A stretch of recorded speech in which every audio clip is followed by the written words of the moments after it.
Bueno, buenas tardes a todos y a todas. Bueno, voy en primer lugar, me disculpo con ustedes porque hubiese querido tener tiempo para traer un PowerPoint, pero no llegué. Así que trataré de leer las citas que tengo lo más despacio posible para que las puedan seguir. Bueno, la idea es hablar un poco de esto, de lógica y psicoanálisis. La pregunta que le puse de título, bueno, justamente una pregunta, es ¿qué lógica para el psicoanálisis? El título de la presentación, que me parece una pregunta que está abierta, no está resuelto. Ese tema, digamos, si bien en Lacan hay muchas referencias a la lógica, para acceder a esas referencias, eso requiere un estudio para poder pensarlas justamente con cierta racionalidad, un estudio de qué temas de la lógica está tratando, qué temas trata Lacan y por qué recurre a la lógica, a qué lógica, digamos, hay distintas lógicas en algún sentido. No es como dijo Kant alguna vez, que la lógica desde Aristóteles nació completa y será siempre así, digamos, es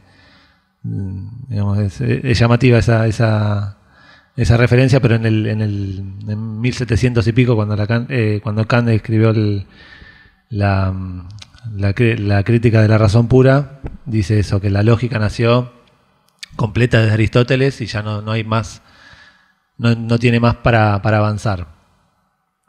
Sin embargo, un tiempo atrás ya había aparecido Frege, que hizo aportes bastante novedosos en relación a la lógica de Aristóteles.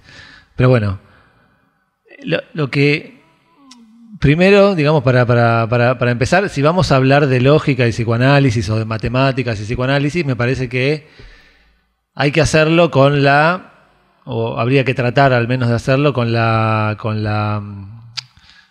humildad y con la coherencia con la que uno supone que trabaja el lógico y el matemático, ¿no?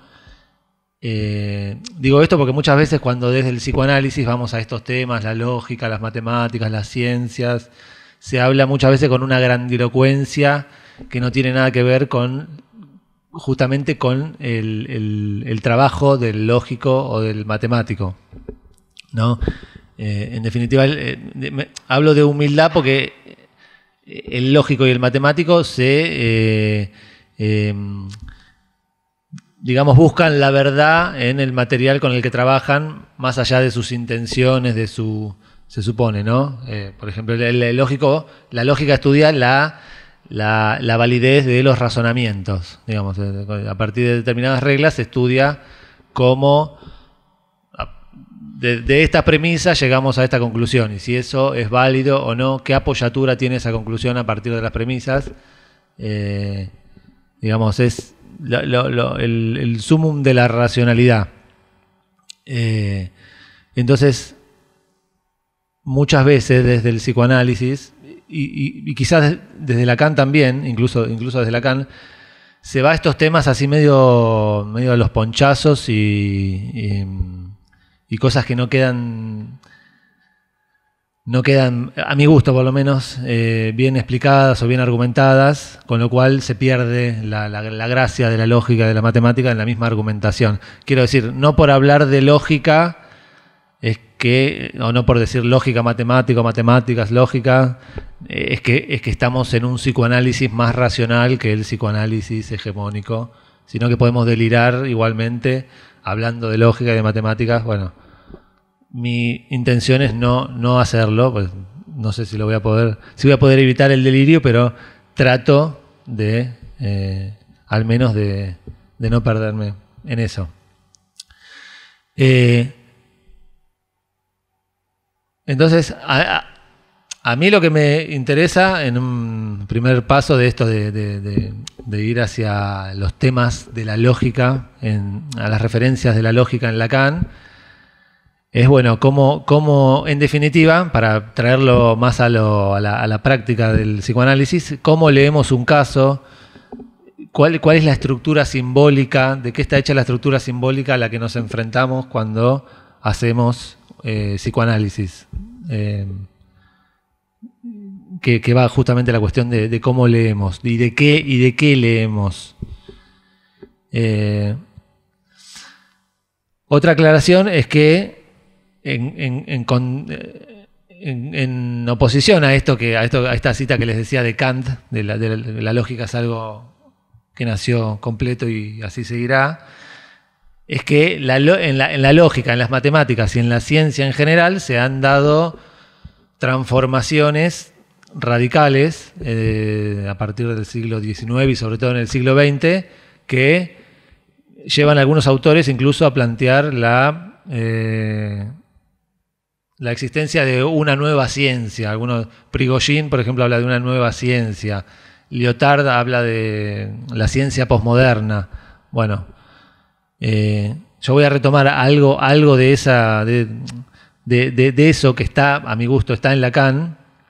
Y de hecho, ustedes saben que la lógica tiene mucho que ver, la lógica matemática es la lógica del siglo XX, para decirlo de alguna manera, que es esa unión entre lógica y matemática tiene que ver con intentar rearmar los fundamentos de las matemáticas apoyándose en la lógica a partir, por ejemplo, del surgimiento de geometrías no euclidianas y de otras circunstancias que hicieron tambalear los fundamentos de las matemáticas. Entonces, la lógica matemática, en un sentido amplio, es ese entrecruzamiento de las matemáticas y la lógica para poder rearmar las matemáticas desde sus fundamentos, apoyándose en la supuesta estabilidad de la lógica.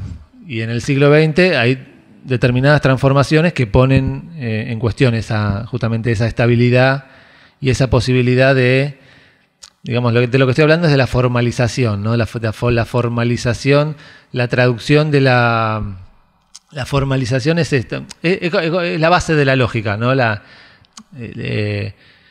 Que es el gran aporte de Aristóteles, es eso, por eso es lógica formal, es por extraer de un enunciado su forma y para justificar la validez de un razonamiento, ¿no? Basándose en las formas de esos enunciados, por eso es lógica formal.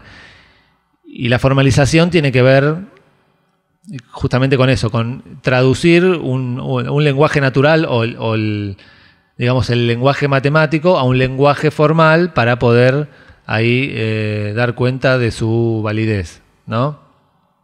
Y en ese punto es que surgen los problemas.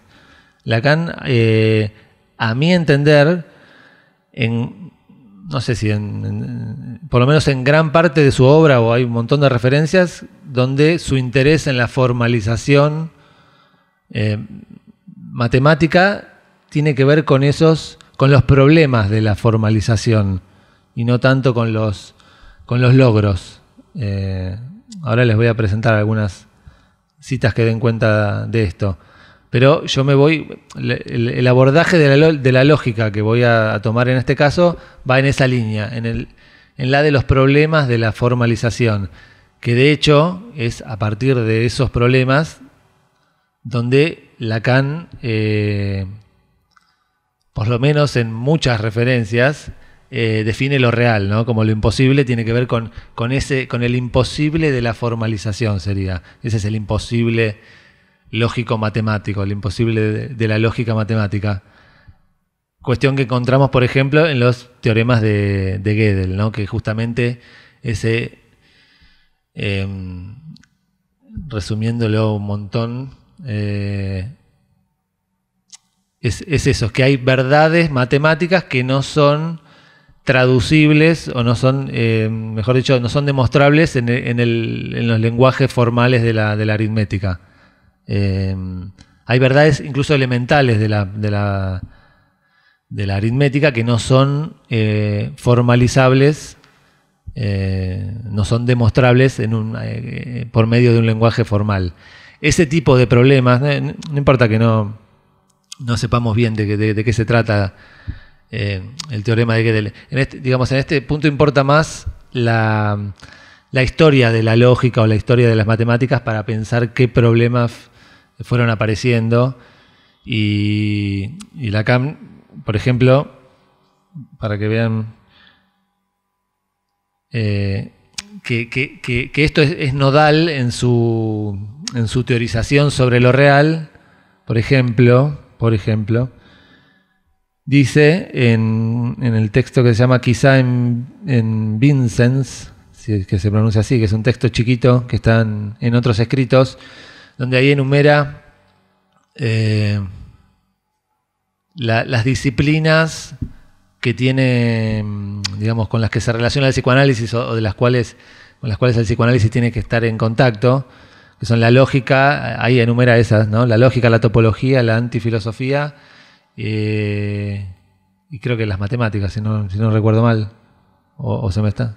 La lingüística, perdón. Sí. Y de la lógica dice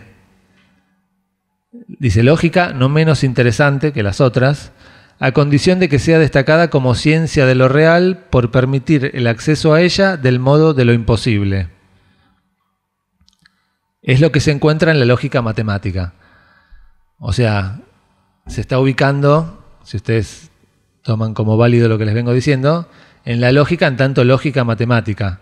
No en toda la lógica, no en toda la historia de la lógica, sino en la lógica matemática, que es la lógica del siglo XX, donde aparecen estos impases o estos problemas en la formalización y cuyo leitmotiv tiene que ver con esto, con rearmar los fundamentos de la matemática a partir de la lógica.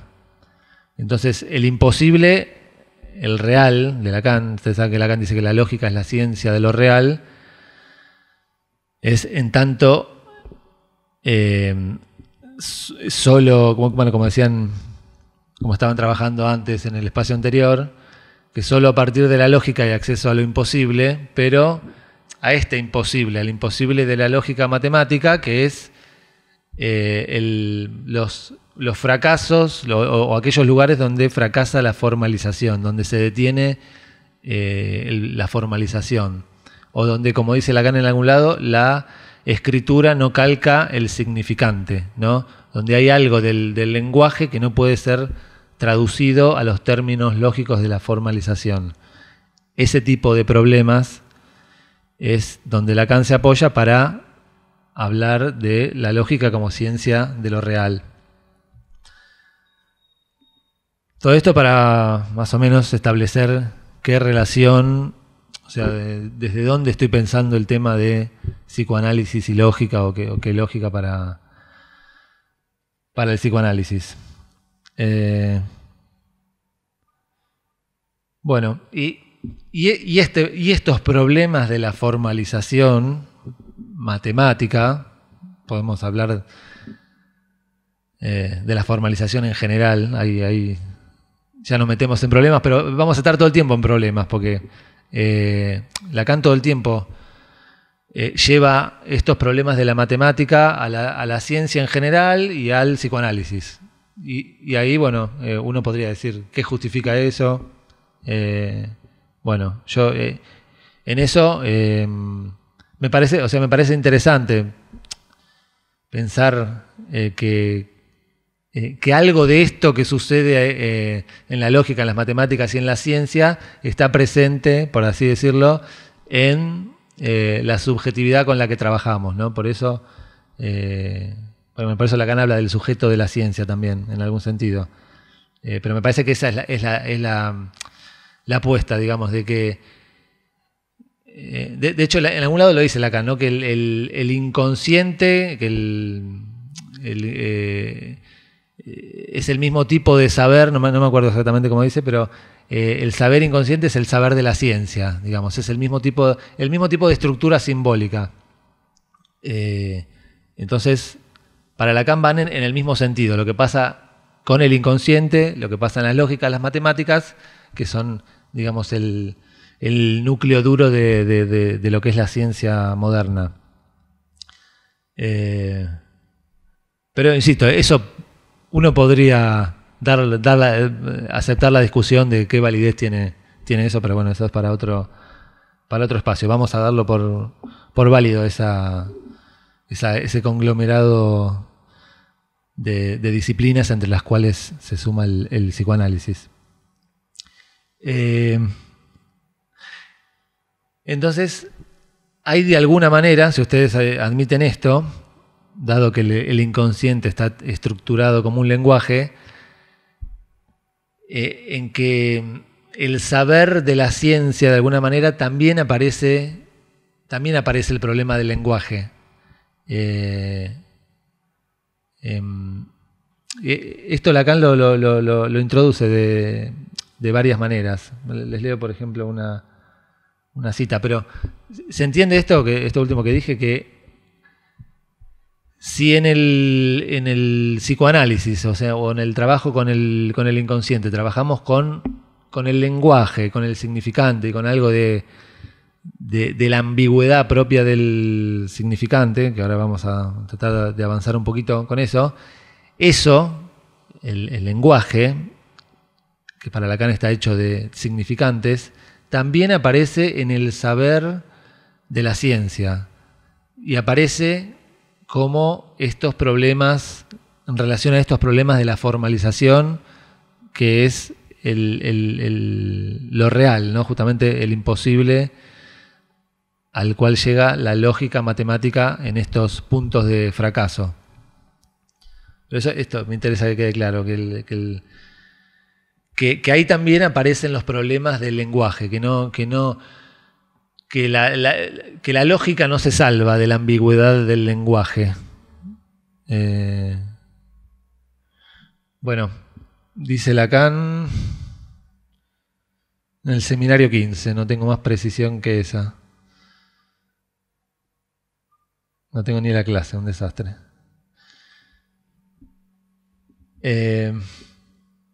Dice, la ciencia misma solo puede sostenerse con la puesta en reserva de un saber puramente lingüístico.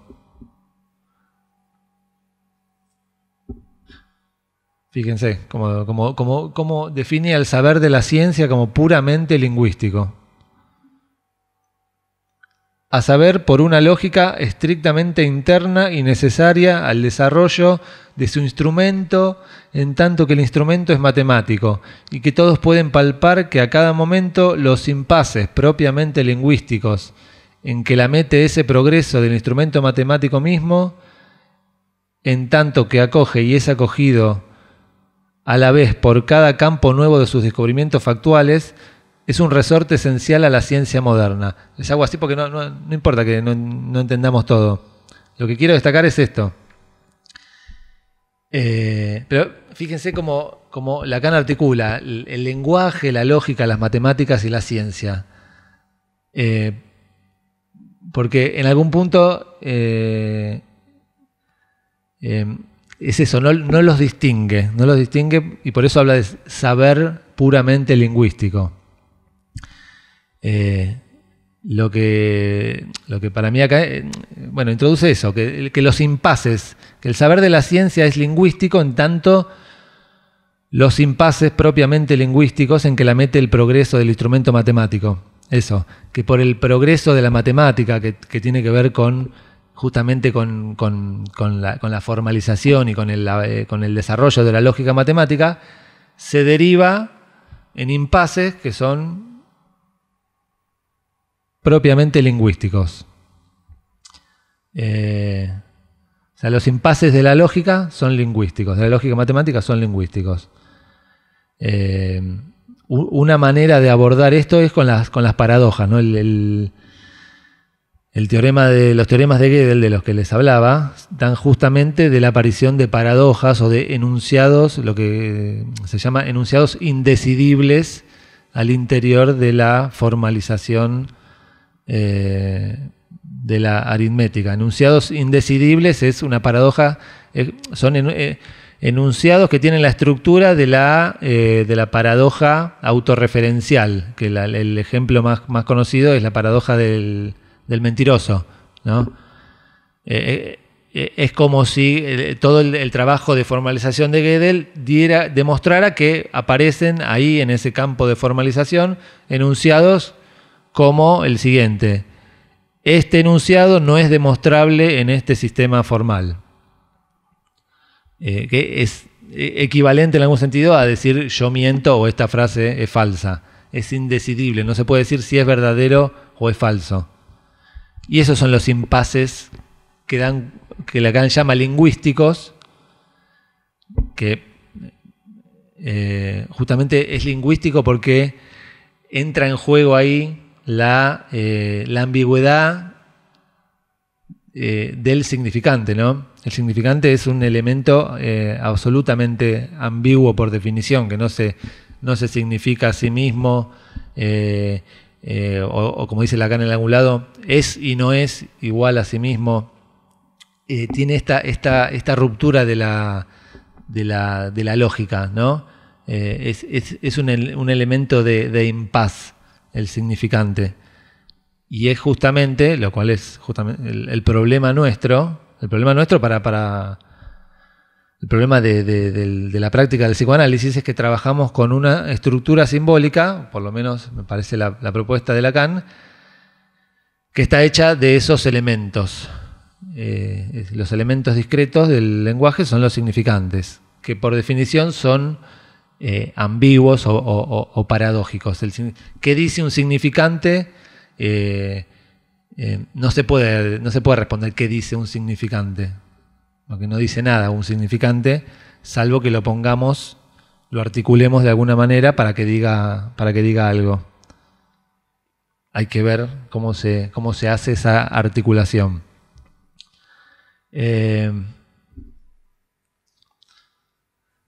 Otra cita en el sentido de la de recién, de introducción a la edición alemana de los escritos.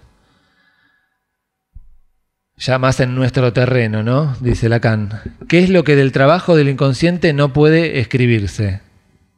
¿No? Ustedes saben que estamos hablando de lo real, de la lógica de lo real. Lo imposible, una de las maneras que lo trabaja Lacan es como lo que no cesa de no escribirse, ¿no? Hay algo que no puede llegar a escribirse. Si uno piensa que el trabajo justamente de la formalización y de la lógica es escribir, hay algo que no llega a escribirse, que no se puede escribir. Ese es el imposible. Esos impases de la formalización, ahí aparece algo que no se puede escribir. Y dice, ¿qué es lo que del trabajo del inconsciente no puede escribirse? Es ahí donde se revela una estructura que pertenece efectivamente al lenguaje. Lo mismo que antes. En esos impases aparece el lenguaje. Para Lacan, ahí está la estructura del lenguaje. Si su función es permitir el ciframiento, es el sentido con el que la lingüística fundó su objeto al aislarlo con el nombre de significante. Y dice, es el único punto mediante el cual el discurso analítico tiene que colgarse sobre la ciencia.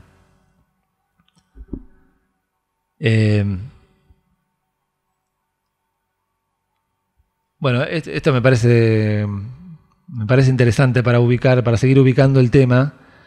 Cuando nosotros vamos a la ciencia, o cuando Lacan va a la ciencia, o las relaciones entre el psicoanálisis y la ciencia, tiene que ver con el significante, no es un más allá del significante. Es donde el significante aparece ahí donde se esperaba que no aparezca, para decirlo de alguna manera. Y dice Lacan que es el único punto, el significante, donde el discurso analítico tiene que colgarse sobre la ciencia.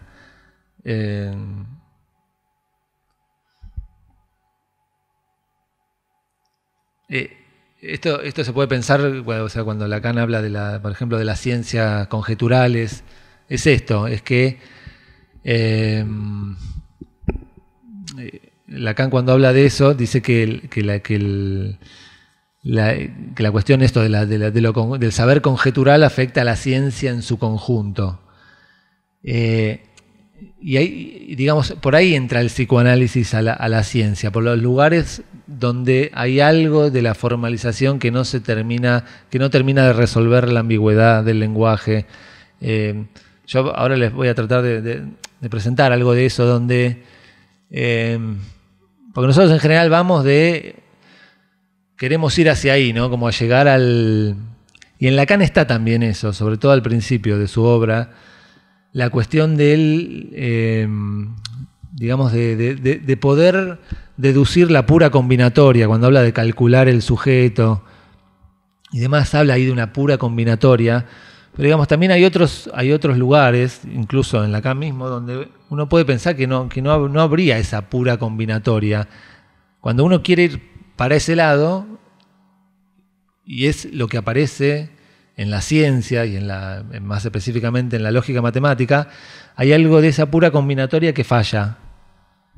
Y ahí es donde Lacan dice que aparece el significante, es por donde hace entrar el psicoanálisis, donde el psicoanálisis tiene que colgarse de la ciencia.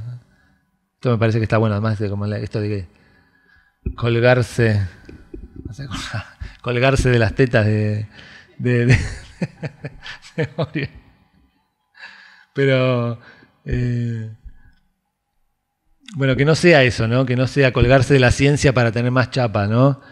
Y que para mí abre todo un espacio de investigación esto, ¿no? Las relaciones entre el psicoanálisis y la ciencia.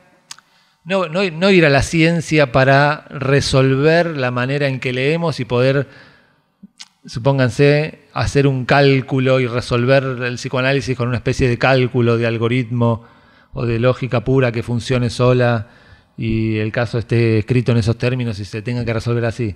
Sino justamente donde eso falla, y ahí está el significante, y ese es el punto de las relaciones fundamentales entre el psicoanálisis y la ciencia.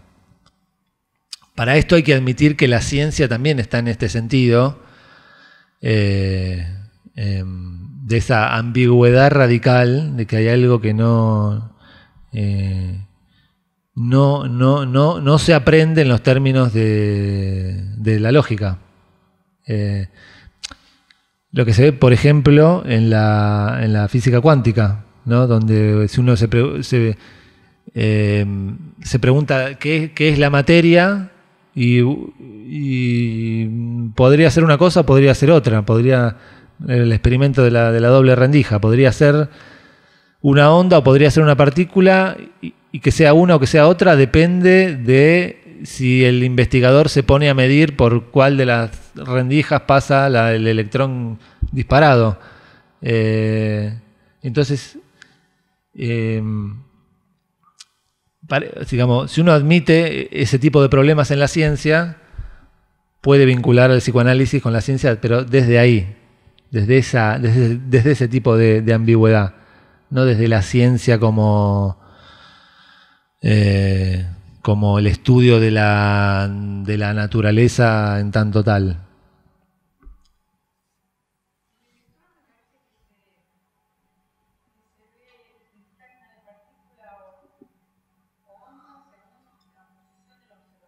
Sí, pero es algo así como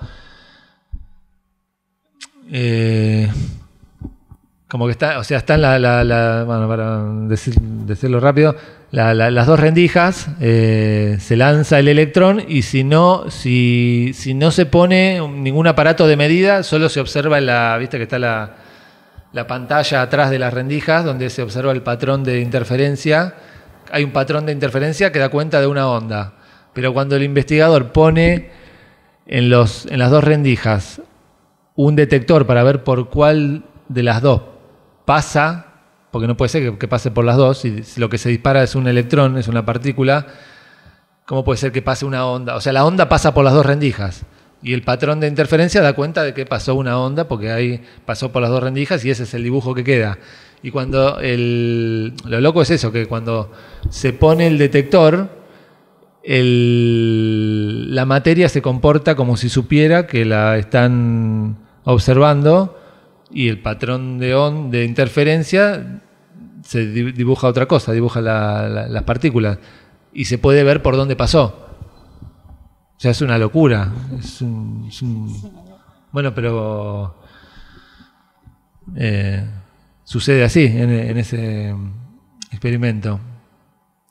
Y hay un libro muy bueno que es el de Al-Khalili, creo que se llama el autor, que habla de esto, de ¿no? Como que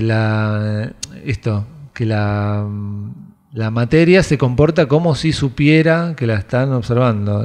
O sea, como si... O sea, el observador es el que define lo que va a encontrar, de alguna manera. Pues, sí. Sí, es como una interacción con... Según la pregunta del observador responde la materia. Sí. Eso es lo más loco. Sí, eso es recontra interesante, pero por eso... ahí hay algo que no anda, digamos, que no funciona como nosotros quisiéramos. Nosotros quisiéramos poder conocer la naturaleza como es. Qué paz nos daría. Las leyes de la naturaleza, de su funcionamiento, claro.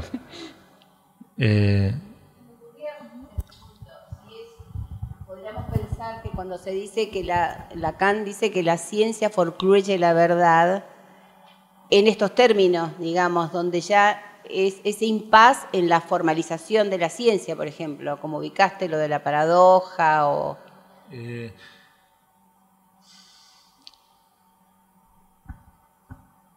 Yo creo o sea, que cuando es que la ciencia moderna forcluye la verdad es justamente el intento por reducir...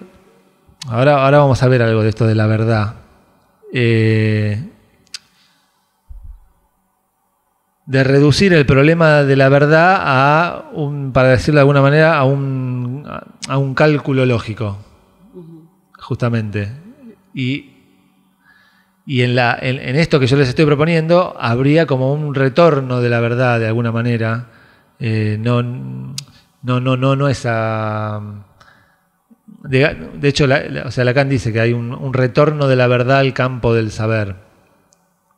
Es como si fuera el intento de por reducir la verdad, como en la lógica. La lógica uno puede decir de la validez de un argumento, que es, digamos, la razón de ser de la lógica formal, de reducirlo a su forma y poder decir si es un argumento válido o no, pero que no hay ninguna duda de eso, digamos. Yo entiendo que la forclusión de la verdad va en ese sentido, de que queda reducido a algo exacto, a un cálculo. A los mínimos elementos podríamos pensar. Sí, pero a eso, al cálculo. Sí. El cálculo es otro capítulo para retomar, que tiene que ver con esto, con la lógica, porque Lacan habla del cálculo y Lacan habla de las posibilidades de calcular el sujeto, pero él igual lo refiere al cálculo de los juegos de estrategia, que es el cálculo, tiene que ver con el cálculo de probabilidades, es otra cosa. Pero yo, por lo menos, yo lo entiendo así. No estoy del todo seguro con esto, pero que la forclusión de la verdad tiene que ver con este intento de llevar las cosas al terreno de la formalización, por decirlo de alguna manera. Sí. Por ahora lo dejaría ahí. Y hay algo de eso que falla, por eso queda el sujeto de la ciencia como esa división entre el saber y la verdad. Es como si, o sea, como no se logra esa sutura, es la diferencia entre la verdad y la exactitud, digamos, que Lacan lo dice en algún punto. Reducir la verdad al terreno de lo exacto, como si la lógica fuera en ese sentido, y hay algo que pasa que hace que quede abierto, por eso dice que el sujeto de la ciencia es un sujeto no suturado. Hay algo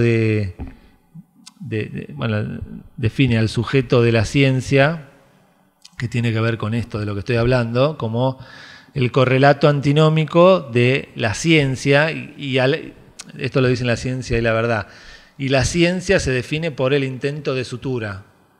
O sea, la ciencia forcluye la verdad, intenta suturar el sujeto que ella misma produce. Es un poco ambiguo porque uno dice, ¿qué está primero, el sujeto o la ciencia tratando de suturarlo?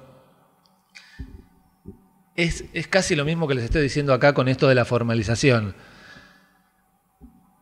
Está la lógica matemática, la formalización matemática, y hay algo que aparece ahí que da cuenta de una falla en la sutura. Por eso digo el retorno de la verdad, en tanto división con o sea, la verdad, la cuestión de la verdad y el saber, y el sujeto dividido entre verdad y saber. No es lo mismo, para mí, no es lo mismo decir que la ciencia forcluye la verdad y que el sujeto está dividido entre verdad y saber. La división entre verdad y saber, que da cuenta del sujeto de la ciencia, es como la reintroducción de alguna manera de esa verdad forcluida que está en el origen de la... O sea, esto de la formalización de la lógica matemática está en la línea de la ciencia moderna, ¿no? Sí. O sea, va en ese sentido. Es la lógica moderna, digamos. Pero hay algo de eso que deriva en un impasse donde ahí está el sujeto de la ciencia y ahí está la división entre la verdad y el saber. Para decirlo de alguna manera. Bueno, a ver, yo sé que son temas álgidos, a ver si podemos ir un poquito más rápido.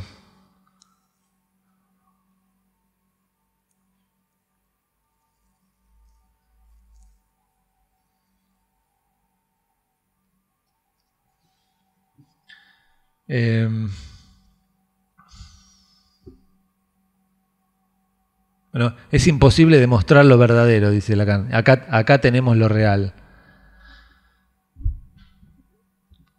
Que sea imposible demostrar lo verdadero no quiere decir que no haya lo verdadero. El problema que hay un imposible a nivel de la demostración. La demostración es siempre es en términos de un lenguaje formal. Eso es la demostración. El lenguaje formal trata de demostrar verdades, podemos decir, y hay verdades que no se pueden formalizar. Por eso también Lacan habla de la verdad como medio dicha, como que hay algo ahí que no se termina de... O sea, es un problema la cuestión de la verdad. Y así lo dice Lacan, dice, es imposible demostrar lo verdadero. Acá tenemos lo real. Seminario 17, clase 15.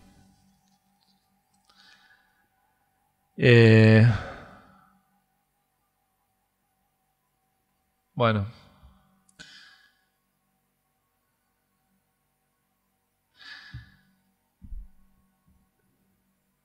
Después, yo en algún trabajo, estos temas los tomé, los presenté como una articulación entre el significante y la escritura, como un ida y vuelta, ¿no? Justamente por esto, porque en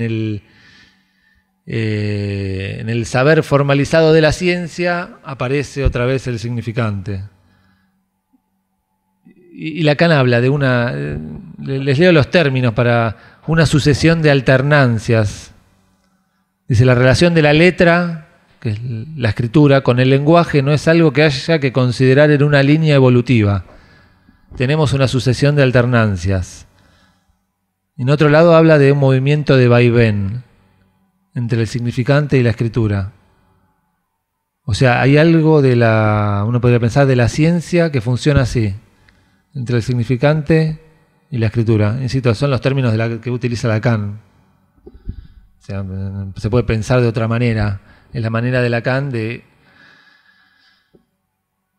colgar al psicoanálisis de la ciencia, ¿no? Justamente. Pero habría algo de esto. Digo, también está bueno pensar esto, sucesión de alternancias o movimiento de vaivén, para cuando nosotros pensamos incluso en nuestras discusiones con el psicoanálisis de Miller, ¿no? Que ellos son poema y nosotros somos matema, y nosotros estamos en el matema. Bueno, eso está bien, pero hay algo de... Hay algo, incluso eso, entre la distinción tajante entre ciencia y arte. Está muy bien hacer la distinción, no son lo mismo, pero incluso hay puentes entre el arte y la ciencia. Incluso una anécdota. Una vez estuve en el 2019, estuve en Barcelona y había una muestra que fui de casualidad en un museo que era sobre física cuántica. Eran obras de artísticas sobre física cuántica y que eran de artistas que habían estado trabajando en un programa del CERN. No sé si saben lo que es el CERN, no me acuerdo las siglas, pero es el lugar, no sé cómo se dice, que está en Ginebra, donde está la máquina de Dios, ¿no? El acelerador de partículas. Y ahí mismo había un programa para que los científicos que trabajen ahí estén en diálogo con artistas. Y esa muestra era de esos artistas que habían estado interactuando con los científicos para nutrirse unos de otros. Era una muestra sobre eso, que era no sé, como una cosa, todas cosas raras. No importa eso. ¿Cómo? Ah, no, ni idea. Pero lo que me interesaba era esto, era como pensar que desde la ciencia más, desde lo último que se está investigando, recurren desde ahí convocan artistas para que los ayuden, para poder a entender lo que pasa desde otro lado, a tener otra mirada. Me parecía como interesante eso. Sí, pero digamos, lo mismo cuando hablamos de teoría o práctica, ¿qué es teoría o es práctica? Y bueno, quizás también hay que poder armar un diálogo más complejo ahí. Sobre todo si destacamos esto que les estoy leyendo, que la escritura, la lógica, la letra, en algún momento aparecen estos impases que llevan de nuevo a la ambigüedad del lenguaje, digamos. Ahora, vamos a tratar de pensar un poco más precisamente qué es con qué estructura nosotros estamos tratando, qué es esta estructura simbólica con estos problemas. Dice, y antes de esto, ¿no? O sea, nosotros se supone que tratamos de leer un texto, ¿no? Para poder intervenir, para poder interpretar. Yo el problema que estoy tratando de pensar a partir de estas referencias es que el texto que nosotros vamos a leer es un texto que no está escrito aún. Ese es el problema. Por eso es tan problemática la estructura. Por eso el simbólico del psicoanálisis, la estructura del significante es tan problemática. Se puede pensar así, a diferencia de digamos, no sé, del psicoanálisis de Freud, donde es recuperar las huellas, o sea, de descubrir las huellas que están cubiertas ahí por el inconsciente, que son esas huellas que ya están ahí, tenemos que rescatarlas y poder leerlas. Acá se trata de leer algo que aún no está escrito. Y hay problemas a nivel de esa escritura, de cómo se escribe. O sea, usted para pensar esto no hace falta todo lo que le estoy diciendo. Piensen cuando trabajan con sus pacientes lo dificultoso que es poder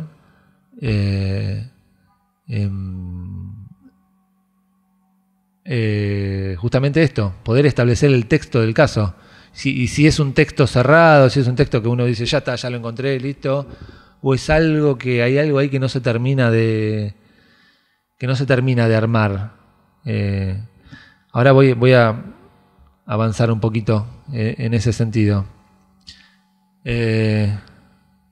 Insisto con esto, que a mí lo que me interesa es cómo leemos un caso. En definitiva está eso en juego. Una cita de Derrida, de un texto que se llama La estructura, el signo y el juego en el discurso de las ciencias humanas.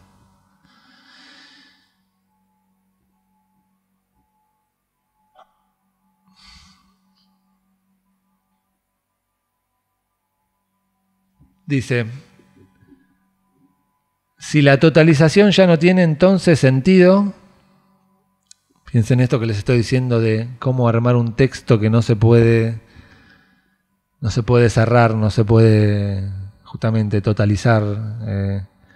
Y dice Derrida, hablando de la estructura simbólica, no está hablando del psicoanálisis, pero me parece que es interesante lo que dice.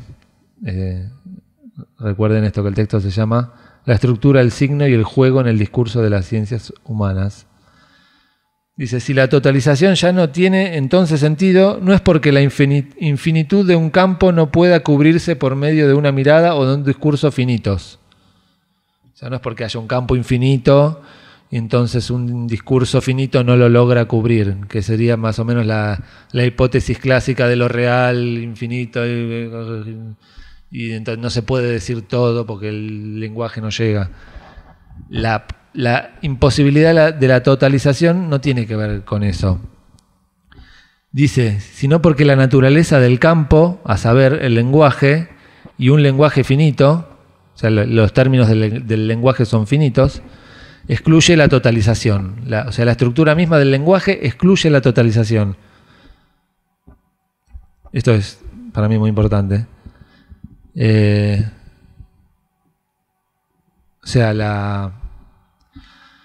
Y esto, digamos, resuelve toda la cuestión de los mitos, del recurso a los mitos, para pensar la falta, para pensar la imposibilidad. No necesitamos ningún mito de nada si admitimos esto, que la estructura del lenguaje, que es la materia con la que nosotros trabajamos, excluye, por su propia materialidad, excluye la totalización.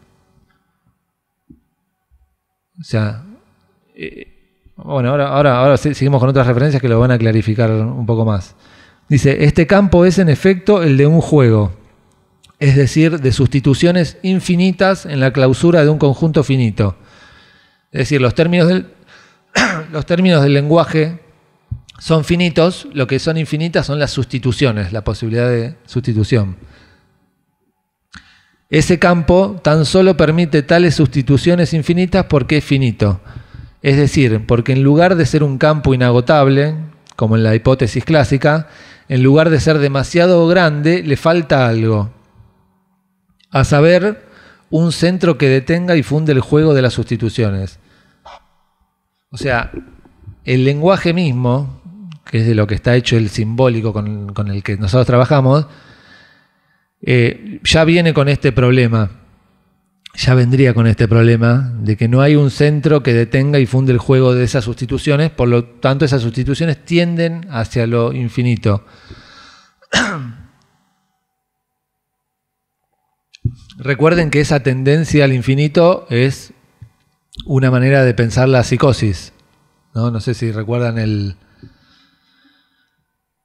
texto de Una cuestión preliminar, donde opone los esquemas del esquema R para la neurosis, que es un esquema que da cuenta de un orden cerrado, y para la psicosis el esquema I, que es que tiene los vértices abiertos, que está hay como una distorsión del esquema R, ese es el esquema I, que queda abierto por los 4 vértices. Queda abierto asintóticamente, es decir, nunca se va a cerrar, digamos, hacia el infinito. Entonces, o sea, el problema de la psicosis sería, en esta línea, algo propio del lenguaje. No es uno podría pensar, si nosotros habitamos la estructura del lenguaje, estamos hechos del lenguaje, trabajamos con el lenguaje como psicoanalistas, es lógico que haya gente, vamos a decirlo así, personas que se subjetivicen de esa manera, con esa tendencia al infinito. Digamos, y uno podría pensar que en el campo de la neurosis habría algún tipo de operación artificial que acomodaría ese campo que tiende al infinito, y ahí está la neurosis, ¿no? No es que la psicosis es una enfermedad, una falla. Digamos, habría una falla de esa, una falta de esa operación artificial que produce el campo de la neurosis, ese campo cerrado que está esquematizado en el esquema R, ¿no?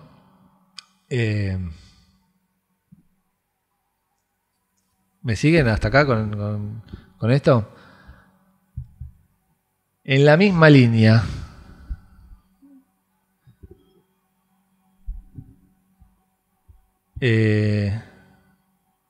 una cita de Lacan para seguir pensando esta estructura simbólica que no se totaliza y que tiende al infinito.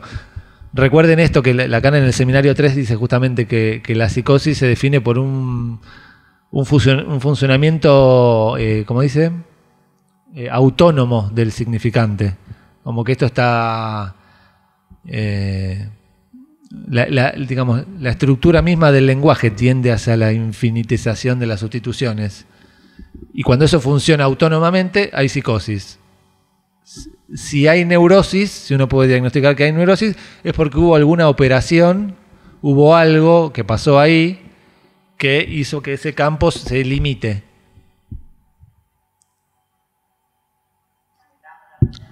Sí, o la inscripción del significante del nombre del Padre en los términos de Lacan.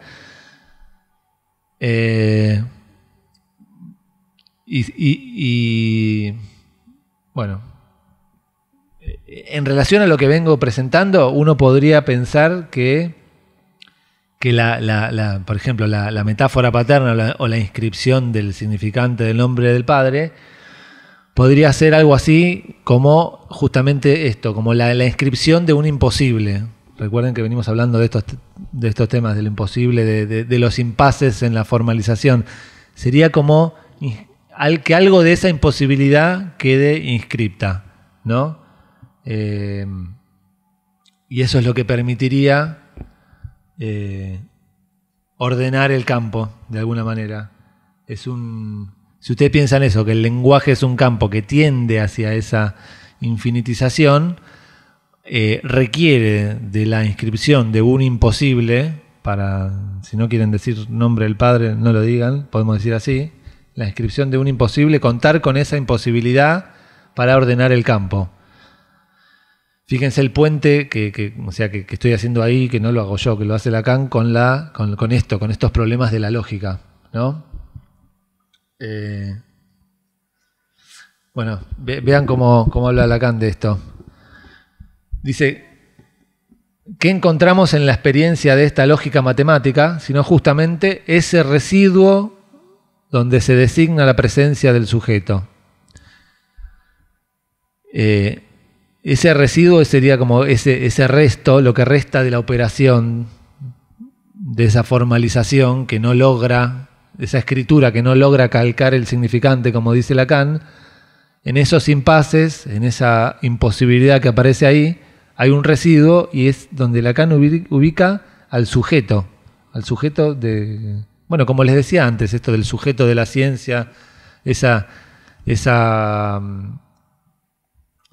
falla de la sutura, esa falla de la tentativa de sutura, que es la ciencia que está en el núcleo de la ciencia moderna, ese problema de sutura, esa falla a nivel de la sutura, ahí está el sujeto.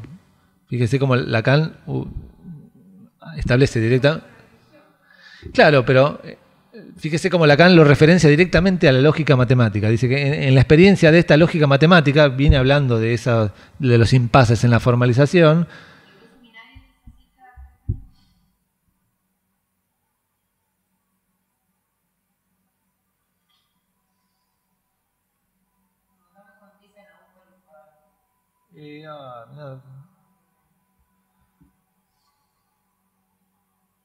No llegué a dedicarme bien a armar esto. Bien.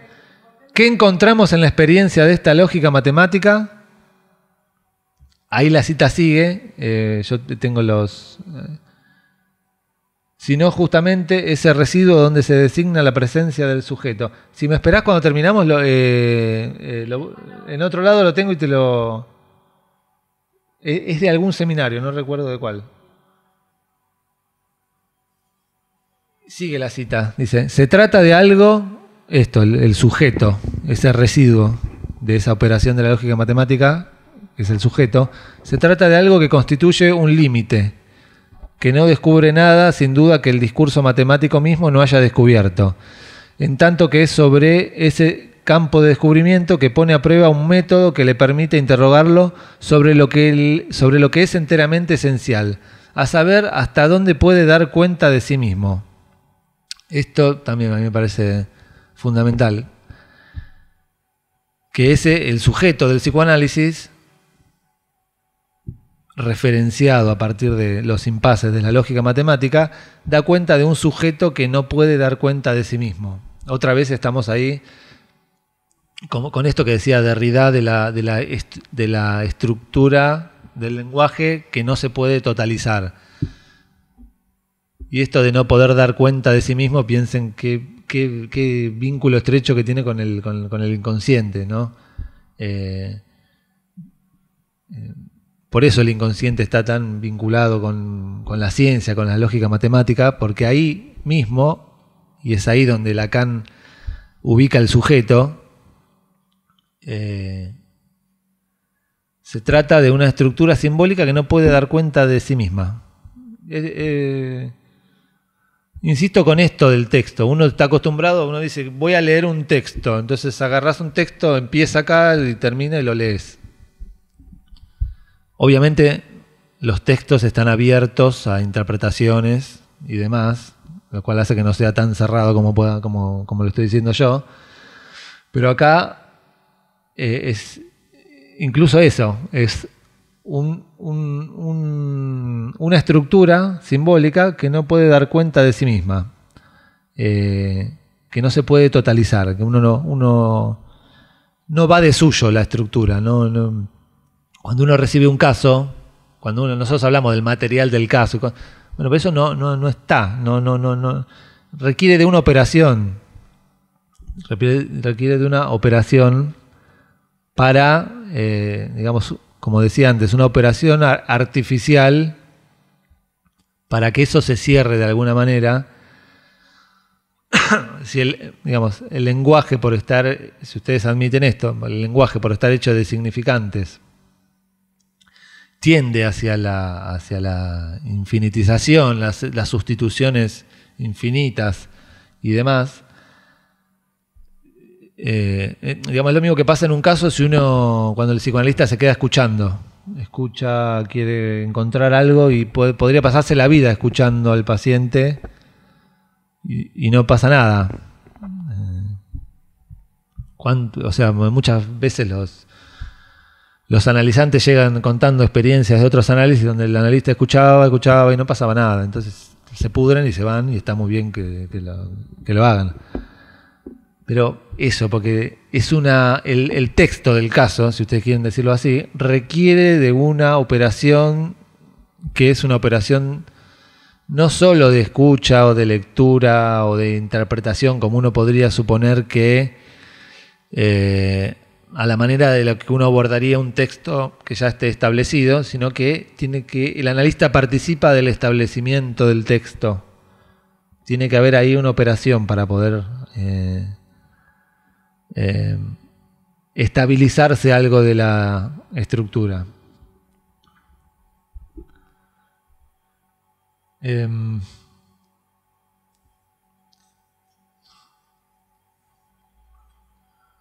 Bueno, cuando Lacan dice que no hay metalenguaje es justamente por esto, porque se trata el lenguaje no puede dar cuenta de sí mismo. Cuando se trata de hablar del lenguaje, se hace desde el lenguaje mismo, no se puede salir del lenguaje. Sin embargo, sin embargo, en algún sentido, habría que pensar qué validez tiene lo que voy a decir, pero en un análisis, para poder estabilizar la estructura, para poder dar cuenta de alguna manera de la estructura, quizás hay que armar alguna especie de metalenguaje para poder hablar sobre eso. Y quizás es justamente esa la operatoria del analista, que justamente no interpreta desde cualquier lado, sino que desde... yo lo pienso así. Metalenguaje se podría llamar a esa máquina de lectura desde la cual el analista va interpretando, interviniendo sobre el caso. No es desde ningún lugar de neutralidad, es algo que hay que se va armando, que se puede modificar, pero es requerida esa máquina de lectura para poder dar cuenta, para poder decir algo y para poder operar sobre una estructura que si uno la deja sola, tendería al infinito.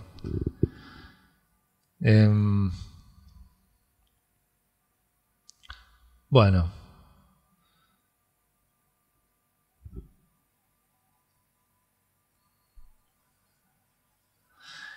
Digamos, esto del ordenamiento, que yo le digo ordenamiento artificial, que tiene que ver con la inscripción de esa imposibilidad. Piensen que eso está, por ejemplo, que da cuenta de la neurosis, esa inscripción. Digamos, otra manera de pensar esta distinción entre neurosis y psicosis se puede pensar así, que en la neurosis no es que no hay fenómenos de extrañeza o fenómenos, quizás, no sé si el psicótico, no me gusta decir el psicótico o el neurótico, quizás me gusta más decir quién habita el campo de quién puede decirse que habita el campo de la psicosis. No sé si es que delira más que aquel que habita el campo de la neurosis, pero en el campo de la neurosis, por estar inscripta esta imposibilidad, es, por ejemplo, cosa de todos los días, ¿no? Que a alguien le puede pasar un fenómeno extraño, o, por ejemplo, ver un muerto por la calle, ¿no? Pasa que a alguien se le murió un conocido y le parece verlo por la calle. Supónganse alguien lo extraña, piensa, pero en definitiva no le va a terminar dando mucha bola a eso, no va a creer que está ahí, porque sabe que es imposible. Hay como una relación a lo imposible que es distinta a la que puede haber en la psicosis. En cambio, uno podría decir que frente a fenómenos que puedan ser extraños, en la psicosis hay una fuga, ¿no? Se deja llevar por eso. O sea, el neurótico cuenta con que es imposible, que por el cantante que está cantando la canción se la esté dirigiendo a él. Sabe que es imposible, le puede resonar que lo que está diciendo me interpela de alguna manera, me conmueve, pero jamás pensaría que le está hablando a él porque sabe que es imposible. Y en la psicosis quizás no hay esa relación, esa inscripción de la imposibilidad. De hecho, si uno trata de convencer a alguien de quien podemos suponer que está en el campo de la psicosis, de que no es así como dice, es imposible. Claro, le podría preguntar, ¿y vos cómo sabés? ¿Vos cómo sabés que no es? Y uno no tiene manera de demostrárselo. Por eso, esto de la imposibilidad, ¿se inscribe o no se inscribe?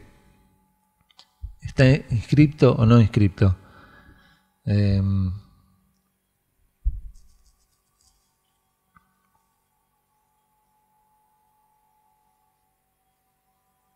Y si está inscripto, uno cuenta con eso. Y si no está inscripto, no cuenta con eso.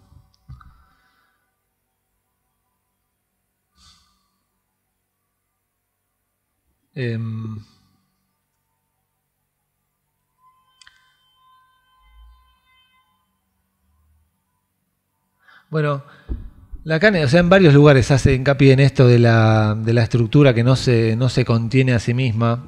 Por ejemplo, para seguir por ese lado, les leo otra cita, justamente. Lacan recurre a los teoremas de Gödel y también a la famosa paradoja de Russell, ¿no? Que es más vulgarmente conocida como la paradoja del barbero.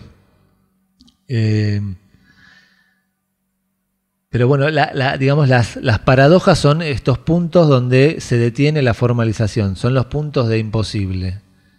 Y para Lacan dan cuenta de esto, de esta estructura, que es la estructura del sujeto, del psicoanálisis, que no se comprende a sí mismo. Les leo para ya ir finalizando, pero para dejarles alguna otra referencia.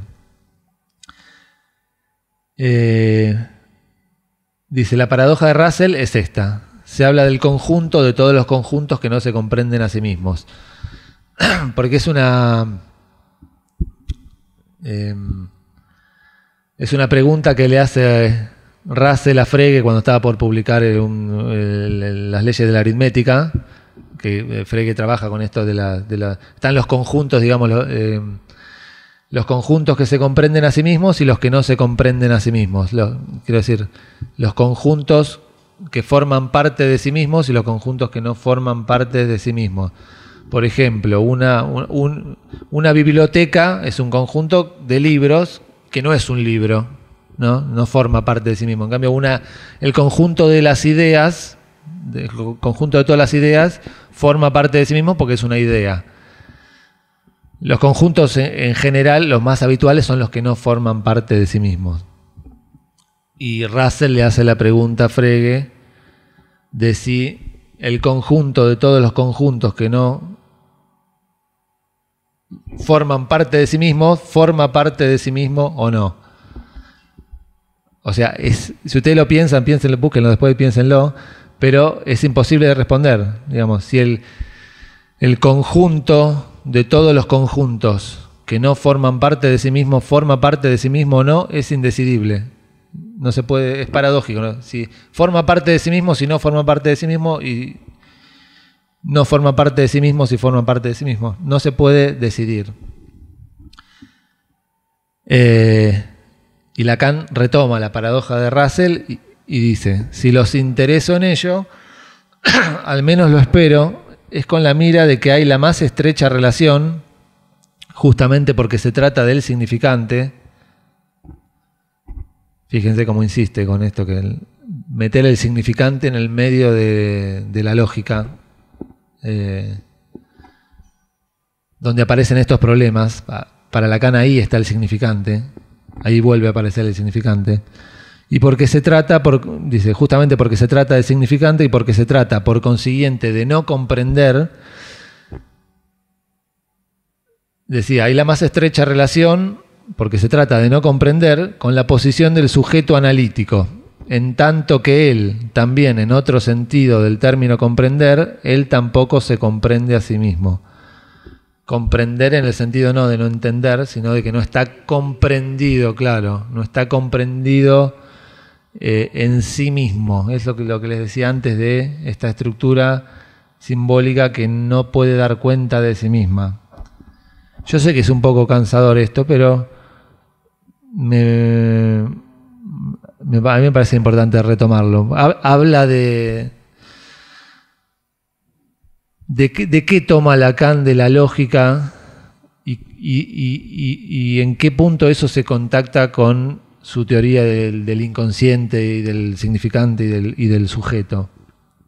Y digamos, si uno lo puede llevar al campo de la práctica psicoanalítica desde este punto, de cómo uno trabaja, que digamos, si estamos frente a una estructura que admitimos que que no se contiene a sí misma, que tiende al infinito, requerirá de una operación por parte de nosotros, que estamos en el lugar de investigadores, que la haga hablar de una manera o de otra, quizás como lo que decíamos antes del investigador de la cuántica.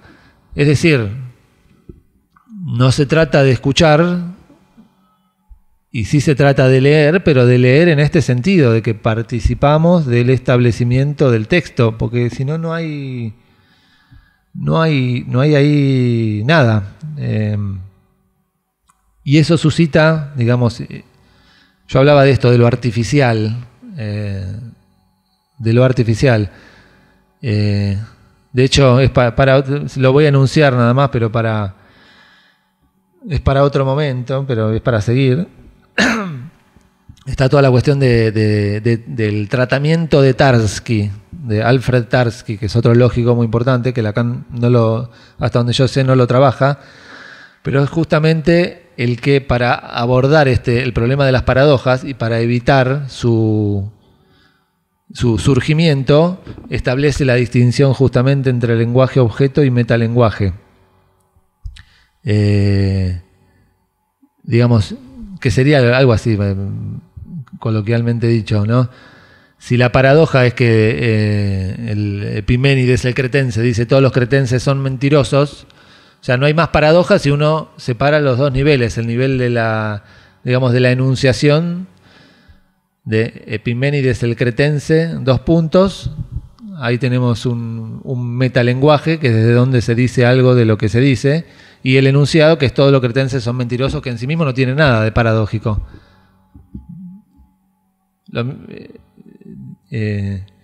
Decir todos los cretenses son mentirosos no tiene nada de paradójico. El problema es que si se mezclan esos dos niveles, de que el que lo dice es Epiménides el cretense y entonces eso lo incluye a él. Bueno, el tratamiento de Tarski para evitar la aparición de paradojas es justamente hacer esa distinción. Y eso es una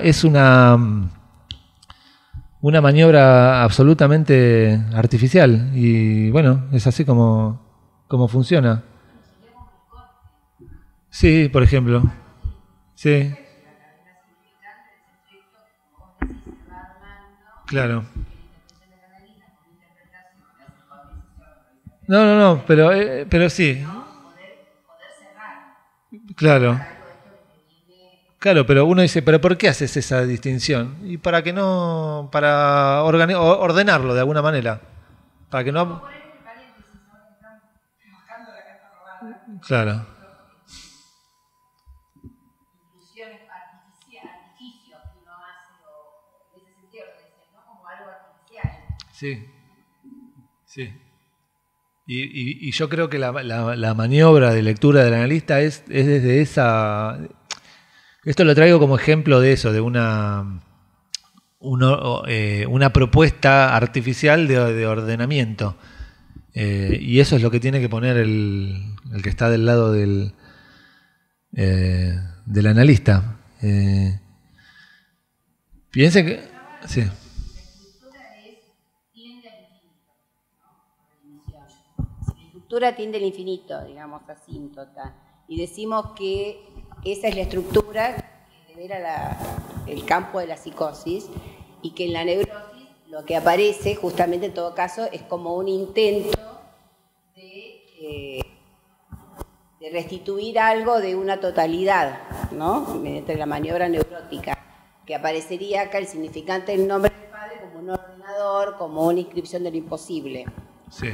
Pensaba yo, si la función del psicoanalista, digamos, como un significante, no en esta operatoria artificial de corte, lo que no hace es, con la estructura esta que tiende a ubicar algo de esto.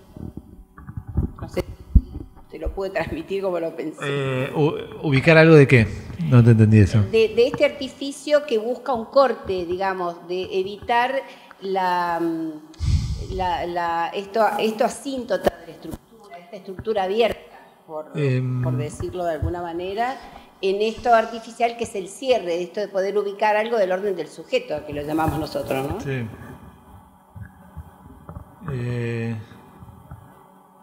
Sí.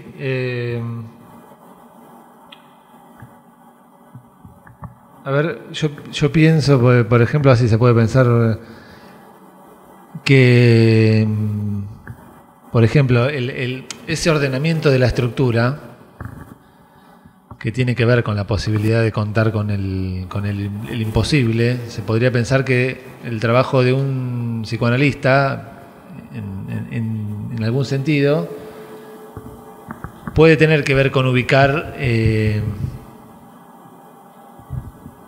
con precisar lo imposible, digamos, qué es lo imposible de la estructura, ¿no? Sí. ¿Qué es lo imposible? O mejor dicho, la estructura no es sin esa imposibilidad. Sin esa imposibilidad está esa fuga al infinito, eso que podría durar toda la vida, o la psicosis, digamos, ¿no? Entonces, lo lógico del psicoanálisis, o lo preciso del psicoanálisis, o la maniobra, sería a poder precisar el imposible, y eso sería ordenar la estructura, precisar el imposible, que es distinto, por ejemplo, de eso que pasa en el psicoanálisis en general, del psicoanalista diciéndole, bueno, todo no se puede, que parece como el reto de un padre o de una madre, diciéndole, bueno, no se puede todo, que digamos, por eso no sirve para nada, porque no contribuye a ningún ordenamiento digamos, si el sujeto es en la estructura, requiere de un ordenamiento para existir, digamos. Y la operación del psicoanalista, yo creo que va en ese sentido, de poder precisar dónde está lo imposible para ordenar la estructura, es decir, para que haya, que esté el sujeto.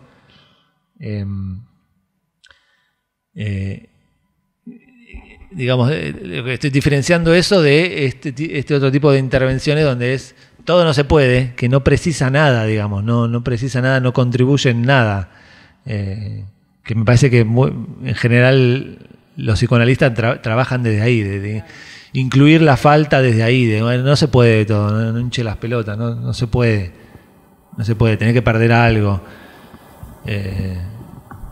Digamos, son dos maneras distintas de pensar la imposibilidad.